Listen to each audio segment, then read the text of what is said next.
Susan's character got on my nerves sometime during this movie. She's got some problems, doesn't she? But I understand her. Yeah, I think that you're supposed to be kind of irritated by her because a lot of the movie is through Anne's eyes. So it's her vision of her mother, which might be a little, expanded on the actuality. And I feel sorry for your character. Should I? Yeah, I think you're supposed to feel sorry for her because she's this kind of smart, serious, together girl who has somehow made it through being with this mother. And loyal to her mom.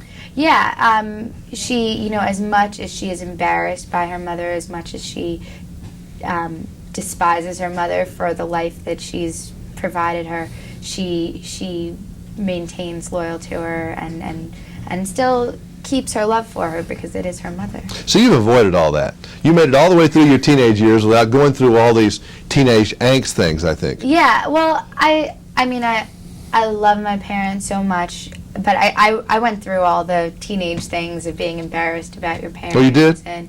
Oh yeah, and there was a period where we would fight a lot, but it's a part of growing up, and it had nothing to do with either. I have two teenage daughters. You don't need to tell me anything. I had hair before all that experience started.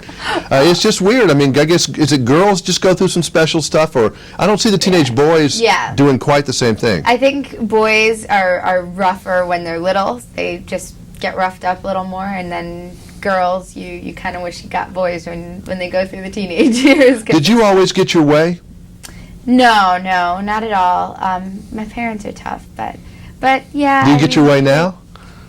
Well, I'm 18 now. I'm at school, so I can pretty much choose. You're a pretty strong-willed girl, would you say? Yeah, definitely. You know kind of what you want to do, and I mean, you've been doing it, but I don't know exactly what I want to do at all. I'm actually kind of ambivalent about that, but I think I'm an ambitious and motivated person, and whatever it is, I'm trying to succeed at the time. Let's say you go off and you're smart enough to go be a doctor or something. Thank you. Just something like that. Is that something you think you could do after you've lived the life of this movie star thing?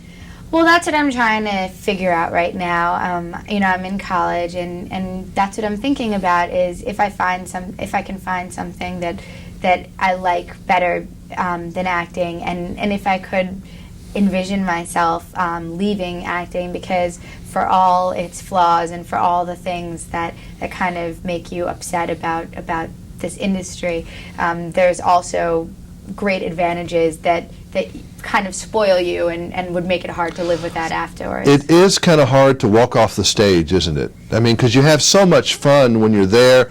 There aren't any better jobs than some of this stuff when it's really working good, really. Yeah, if you have a good life, I think, and if you're a complete person, and if you're a well-rounded person, and you have many other aspects to your life within family and intellectual activity on top of your acting, I think it can be the best job in the world. But I think you have to develop yourself as a human being first to be able to, enjoy that privilege, because otherwise I think it can be a little distorting to be in this industry. Well, you must have good parents because they've raised you right, and you've raised yourself pretty good too, and it's always a joy to talk to you. Thank you. Thank you. Thank you.